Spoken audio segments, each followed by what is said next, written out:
E aí, Hudson, como vai? Como vão as coisas aí? Tudo ótimo, Laura. E por aí no Brasil, como é que vão as coisas? Ah, aqui também nós fazemos o possível para estarmos ótimos. Mas, assim, no geral, a população anda sofrendo muito, né? É, eu vou falar que eu tenho ouvido coisas escabrosas aqui. Aliás, o Brasil tem tomado os holofotes do noticiário internacional da pior maneira possível. A gente ouve notícias tristes, né? Desde o começo, por uma questão ideológica mesmo, acho que nosso atual presidente não era condizente com, vamos falar, a corrente ideológica mais progressista que o mundo todo tomou nos últimos anos. Então ele via Uhum, sendo pintado já até acredito com cores um pouco piores do que ele merecia pro momento, né? Mas uhum. assim, o que ele é entre existia uma distância entre o que ele de fato defende e o que ele fazia. Mas agora a coisa mudou de figura, né? Que os fatos são a evidência dos fatos estão falando muito alto e o noticiário internacional não está precisando mais pintar ele de cor nenhuma. Basta noticiar o que está acontecendo e já é assustador o suficiente. Então, Hudson, você já saiu do Brasil há um certo tempo, tal, e atualmente você está morando em Londres, é isso, né? exatamente, estamos morando em Londres, eu, minha esposa e meu filho. Muito bem. Hudson, fala um pouco da sua vida, no Brasil, sua vida pregressa, né? O que o levou a deixar o país e você pretende retornar? A violência urbana, posso dizer que tranquilamente foi o fator que, vamos falar assim, deu o empurrãozinho que faltava. Obviamente, a violência urbana é um produto de, acredito eu, né, essa é a minha percepção, é um produto de desigualdade social. E a Uhum, falta de esperança de que o Brasil se tornaria um país um dia, né, mais igual, a falta de esperança nisso me levou a crer que não valia a pena mais investir meu tempo, minha energia no país. Eu morei na Inglaterra, fiz um intercâmbio em 2006 e voltei para o uhum, Brasil com muita força de vontade, inclusive abri uma empresa na época, né, uhum. para fazer o que fosse necessário para o país se desenvolver. Mas uma das noites que eu fiquei trabalhando até 11 da noite no escritório, no caminho para casa, eu sofri um assalto à mão armada. Isso não foi uma vez só, foi Uhum. mais do que uma. Então, somado né, a violência que a gente sofreu, mais né, a falta de esperança de que um dia as coisas melhorariam nesse setor, levaram a gente a procurar meios e a gente tinha como, né? Eu sou privilegiado de ser neto de italianos e Uhum. então isso me concedeu uma cidadania que facilitou todo o processo, né? Mas foi isso Sim. que me levou a eu e minha esposa a deixar o país. Hudson, eu conheci você há muito tempo. Você era ainda adolescente, você deve lembrar. 14 anos. Né? E inclusive você gostava muito de ler o Eric Hobsbawm, eu me lembro muito bem, né? A Era dos Extremos, Foi, enfim, foi. alguns livros aí do Hobsbawm. Você era, deve ser ainda, né? Apaixonado, né? Por história, por filosofia, enfim. E eu me lembro muito bem, né, disso. E, portanto, você tem atualmente, né? Você atua mais na área assim da engenharia, então você tem facilidades como autodidata para humanas, para exatas, né? As áreas aí. Mas o que o levou a, especificamente a entrar num curso de ciência da computação na Universidade de Londres? Essa é uma pergunta interessante. Inclusive, eu relutei muito, né? A faculdade é algo que eu comecei a planejar fazer muitas vezes e desisti no processo. Mas, então, a história da Faculdade de Ciência da Computação, eu, de fato, eu sempre tive uma paixão pelas áreas de humanas, né? Meu envolvimento com pessoas que são estudiosos, são acadêmicos, estudiosos também no setor de filosofia, da pedagogia e tudo mais, é um contato bem próximo e são pessoas que me inspiraram muito. E isso eu sempre estudei por gosto. Eu sempre gostei de estar numa conversa e entender um pouquinho mais a fundo o que estava sendo falado. É, e a minha paixão sobre isso, sobre esses temas nunca mudou e eu acredito que nunca vai mudar. O que acontece é que eu nunca encarei esses temas como sendo a minha carreira. né? Então, certo. a minha carreira, acho que por conta de uma outra grande paixão minha que eu tenho desde a mesma época, que são os computadores, foi a Uhum, informática, né? Eu comecei mexendo com peças de computador, conserto de máquina, e um belo momento eu falei, não, eu não quero estar preso ao físico do computador, eu quero brincar com o que é não físico do computador, o que vai além do físico, né? Porque eu enxergava que lá tinha um universo muito maior para eu poder explorar. E eu acredito que acertei em cheio nisso, porque, de fato, o que eu estava esperando da computação era a parte do software, era a parte do programa. E uhum, eu aprendi a programar, como você mencionou, né, autodidata, desde o começo, aprendi lendo livros mais pragmáticos de como fazer algo e tudo mais. E com o passar do tempo fui estudando muito, muito, muito mais teoria. É, a verdade é que eu estudei tanta teoria que eu fiz uma faculdade sem cursar uma faculdade. E hoje na minha profissão, na minha carreira, eu tenho um reconhecimento razoável, não só no Brasil como em outros países, de como eu sou como engenheiro de software, né? De como da minha eficiência como engenheiro de software. Mas num dado momento, eu comecei a notar que os problemas que chegavam até eu para resolver eram problemas pequenos, eram problemas relativamente pequenos que eu conseguia resolver com certa facilidade. E eu comecei a ficar decepcionado com os problemas que eu estava resolvendo. Eu falei, não, eu quero resolver problemas mais complicados. Eu aprendi muita coisa, eu sei muita coisa, eu quero botar essas coisas para funcionar, para gerarem valor, né? E aí eu descobri que os problemas que chegavam até pessoas autodidatas, até pessoas que não tinham uma patente acadêmica um pouco mais elevada, eram naturalmente um pouco menores. bom, e você mencionou, né, a sua paixão da filosofia, pela filosofia, enfim, pelas humanas, e é interessante porque hoje nós assistimos a uma corrida tecnicista que abandona as humanas, né? Você fez o contrário, né? Você fez o contrário, você juntou, né, o conhecimento como um todo e não a fragmentação. Você não fragmentou, vamos dizer assim.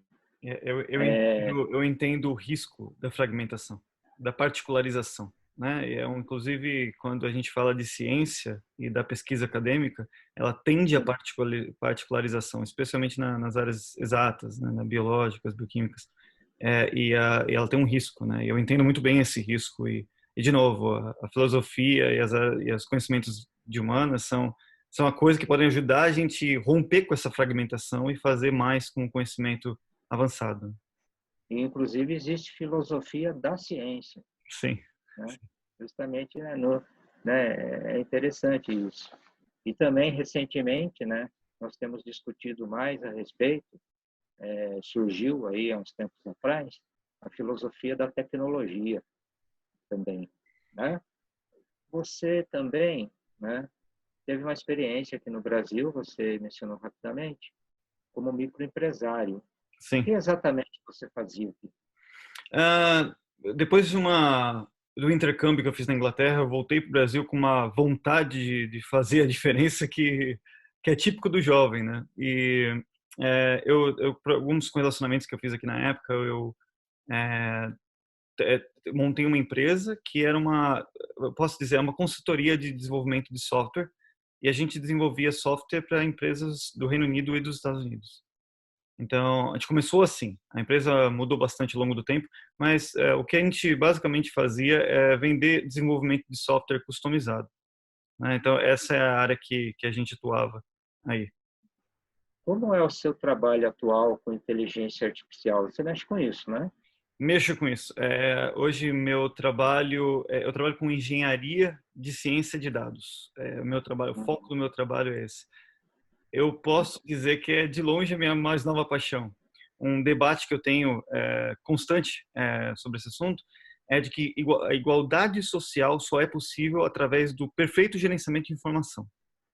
Então, entender quando a gente passou a entender que existiam diferenças entre as pessoas, quando a gente começou a entender que pessoas não eram iguais e que a gente precisaria fazer justiça para que elas tivessem chances iguais, né?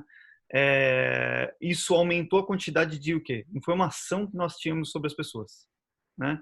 Então, a informação cresceu por causa das novas noções que a gente ganhou em termos de desigualdade, em termos de diferenças mesmo. E essa informação cresceu, e aí quando você começa a trabalhar em soluções para a justiça social, a justiça social viram incentivos, cotas, programas, isso tudo é mais informação. Então a distribuição, o entendimento da realidade aumenta a complexidade da informação e a distribuição de soluções para isso aumenta ainda mais a quantidade de informação. Isso quer dizer que não tem como a gente simplificar, né? Aquela velha tendência ao retorno à inocência, eu progressivamente venho pensando que ela é impossível, porque quanto mais inocente a gente é, mais fácil é a gente cometer equívocos. O que a gente precisa é usar o máximo da nossa racionalidade e empregar tecnologia para que essa racionalidade consiga afetar todas as pessoas que precisam ser afetadas da forma correta. Isso é complexidade. E a ciência de dados lida com essa complexidade.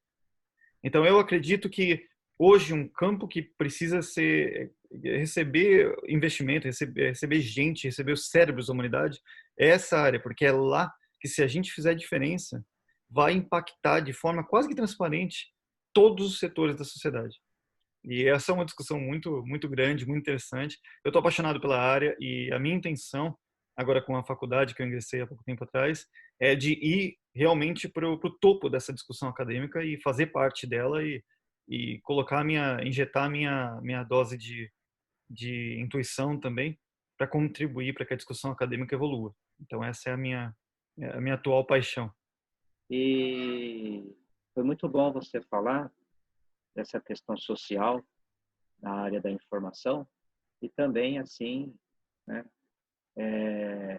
essa razão da qual você menciona não é simplesmente uma razão social em termos de CNPJ, né? Não, Digamos assim. não. Uma das coisas que acontecem quando você traz a informação para dentro do computador, você precisa capturar o máximo de dimensões possíveis, né? Dentro da inteligência artificial, dimensionalidade é uma coisa extremamente importante. A gente fala de vetores e vetores têm dimensões. A sua habilidade de capturar essas diferentes dimensões e representar isso no computador é que vai fazer os seus modelos funcionarem.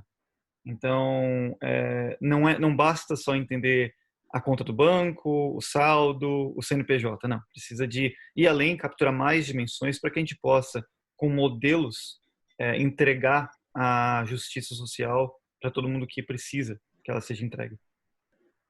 É tão bom isso, né? Nós ouvirmos assim alguém da área como você falar em justiça social e do como a informática, vamos dizer assim, ou a engenharia da informação, de dados, né, pode contribuir enormemente para que isso, vamos dizer, esteja mais próximo de nós. Sim, sim. Né? O debate Eu, tá bem quente na comunidade, bem quente mesmo. Muitas publicações, gente que não é da área de humanas, fazendo publicações de filosofia muito sérias, muito interessantes, dentro de diretórios acadêmicos, pedindo feedback da comunidade. É uma discussão muito quente, é interessantíssimo. Sim.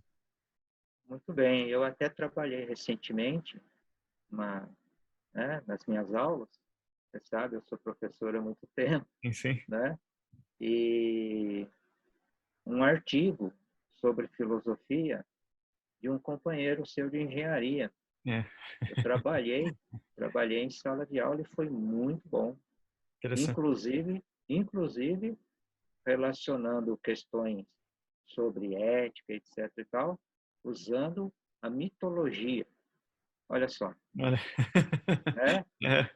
Um artigo de um engenheiro que eu apresentei para pessoas que estavam se formando em tecnologia, né? Pô, Para mostrar o quê? como Para engenheiro, mostrar exatamente isso que você falou em termos, né, de que muitas pessoas também nessa sua área, né, estão escrevendo sobre filosofia. como engenheiro, me sinto honrado que outros companheiros de área estão representando a gente bem. Tem muitos Sim, que representam a gente muito mal, mas alguns estão representando a gente muito bem. que bom. E aí, já que a gente está falando, né, de inteligência artificial e tal, você poderia nos apresentar a Alexa? Ah, eu poderia. Falar um pouquinho dela? Sim, eu vou precisar de um instante, mas eu apresento sim. Me dá um instante. Aham. Quase. Pronto, ligou. Isso aqui é um aparelhinho, tá? A inteligência artificial não é o aparelho. A Uhum. inteligência artificial é o software que está instalado na nuvem, tá? Mas como ela funciona é um comando de voz que eu falo, Alexa, what's the weather today? In Old Brentford, there's a flood alert in effect. The current weather is 19 degrees Celsius with showers. Throughout the day, you can expect more of the same, with a high of 21 degrees and a low of 12 degrees. Muito bem. Então, o que acontece é que ele tem um microfone, né, que capta a minha voz e manda essa voz, esse espectro de voz, para um software. E esse software ele é capaz de transformar esse espectro de voz em texto. E aí existe um outro software que vai pegar esse texto e tentar entender o que ele quer dizer, né? E isso é o que inclusive a minha empresa faz. A minha empresa lá a gente desenvolve o software que pega esse texto e entende o que o ser humano quer dizer. Às vezes de forma bem difusa, inclusive, não muito direta, né? Mas esse é justamente o que eu faço no trabalho hoje. A nossa empresa iQdo, a gente tem um software que faz essa parte de entender o que a pessoa quis dizer. Essa empresa é norte-americana. É empresa norte-americana. Nós temos a nossa base aqui no Reino Unido, mas o quartel da empresa, né, a central da empresa é no Vale do Silício. Vale do Silício. Isso. Bom, escuta, mudando um pouco aí a rota da nossa conversa, como é que está a situação da pandemia aí na Inglaterra? Aqui, o número de contaminados parece que está estável, decrescendo, mas o número de mortos definitivamente decresceu bastante. A gente conseguiu isso aí depois de um processo de quarentena bem rigoroso pelo qual passamos. Ficamos, acho que cerca de 8 semanas, sem a maior parte das pessoas, é óbvio, né, sem sair de casa praticamente. E com isso houve uma contenção do crescimento da contaminação, da taxa de contaminação. Algumas medidas estão sendo empregadas ainda, mas o mercado começou a se abrir de novo. Então, os bares já estão abrindo de novo, restaurante e tal, o que deixa, pelo menos a mim e algumas pessoas, bem apreensivos. Isso vai afetar negativamente ou não a taxa de contaminação. O fato é que os números oficiais dizem que está havendo um decréscimo no número de contaminados e de mortos, independente da reabertura que está sendo feita, tá? Então, assim, parece estar sob controle. Para você, né? O que é, se você tivesse que definir em poucas palavras, como é que você define tecnologia? O que é tecnologia para você? Eu acredito que tecnologia seja algo que permite a gente fazer algo que não era possível ser feito antes. Qualquer método, processo ou mecanismo que permita a gente romper com essa limitação das nossas capacidades, eu chamo isso de tecnologia, né? Eu acredito que uma vez que a gente rompeu com aquela limitação inicial, né, a gente encontra novas limitações. E a gente não consegue regredir mais para o estágio anterior de quando aquela tecnologia foi implantada. Então, tecnologia, até onde entendo, é algo que torna possível algo que antes não era possível e que altera de forma fundamental a base de como a gente observa o mundo. Então, essa provavelmente é a minha definição de tecnologia. Parabéns pela definição. Obrigado. Uma ótima definição, pelo que eu tenho visto por aí. E já responde também, né, com relação ao coronavírus, porque a tecnologia vem, de uma certa forma, também para romper as nossas limitações quanto ao coronavírus. Sem dúvida. Uma vez que a gente foi obrigado a ficar em casa, a nossa capacidade de fazer coisas foi reduzida. E a tecnologia entra nessa equação, permitindo que a gente faça coisas que outrora seriam impossíveis. Então, de novo, tecnologia é uma palavra bem empregada, de acordo com esse conceito que eu estava expressando. Você acabou entrando aí também na área do home office. Uhum. Né? Bastante. Fale um pouquinho mais. Fale um pouquinho mais, que eu sei que você também está trabalhando bastante aí. Sim, eu trabalho em regime de home office desde abril de 2019, ininterruptamente. Né? Tá? Então, fiz uma negociação Você com a já empresa. estava, né? Sim, desde abril de 2019, então de antes da pandemia, né? Então, home office não era uma coisa estranha para mim, né? Não era uma coisa nova quando ela se tornou uma espécie de exigência. E, bom, a apresentação, a próxima quase uma hora, eu vou falar bastante sobre isso aí. Mas sim, sem dúvida, eu comecei a avaliar o que significava o home office muito antes da pandemia. E quando ela chegou, eu notei que as discussões não iam muito longe daquilo que eu tinha raciocinado já, né? O afastamento social e as consequências do home office são coisas que eu vou discutir a seguir, mas que elas são aspectos muito que afetam demais a dinâmica que a gente está acostumada no nosso dia a dia comum de trabalho, né? E a tecnologia possibilitou um monte de coisa que simplesmente não teria sido possível. Eu vou falar bastante sobre isso aí. E aí, para a gente ir encerrando essa pequena entrevista, que já está durando bastante, Sim, sim. né? Porque em seguida vem o vídeo, né, que você preparou do Café Filosófico, né? E, e assim, então, eu gostaria de, para o encerramento, de algumas palavrinhas suas. É o nosso primeiro Café Filosófico virtual, aqui da FATEC de Mauá, Faculdade de Tecnologia de Mauá, e também, né, do Instituto SEDES Sapiência, que fica em Perdizes, aqui em São Paulo. Então, eu gostaria de ouvir algumas palavrinhas suas para o público da FATEC de Mauá e para o público do Instituto SEDES. Então tá, minhas palavras eu acho que são até um bocado previsíveis.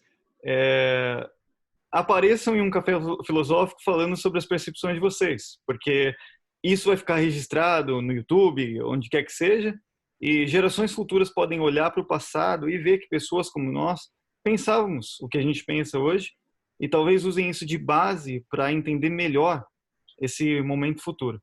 Então, não só estudem, não só guardem os conhecimentos para vocês, conversem sobre eles na internet, gravem vídeos, façam cafés filosóficos, porque isso ajuda que os estudiosos do futuro encontrem mais material para poder tirar conclusões ainda mais precisas sobre a realidade que vai cercar eles no futuro. Bom, eu lhe agradeço, tá? E agradeço em nome da FATEC de Mauá, agradeço em nome do Instituto SEDES Sapiência e todo o seu carinho e dedicação para gravar o Café Filosófico, o vídeo, né, que vem em seguida agora. Sim. Eu é que agradeço a oportunidade de falar aqui. Falar para gente que eu sei, sabe muito mais que eu sobre os temas que eu vou trabalhar. Mas agradeço muito a oportunidade, o tempo, a atenção e vamos para o Café Filosófico. Então vamos ao Café Filosófico. Obrigado. Foi um ótimo Até bate-papo. mais, Hudson. Muito obrigado. Até mais. Até mais. Até mais. Tchau, Tchau, tchau. tchau.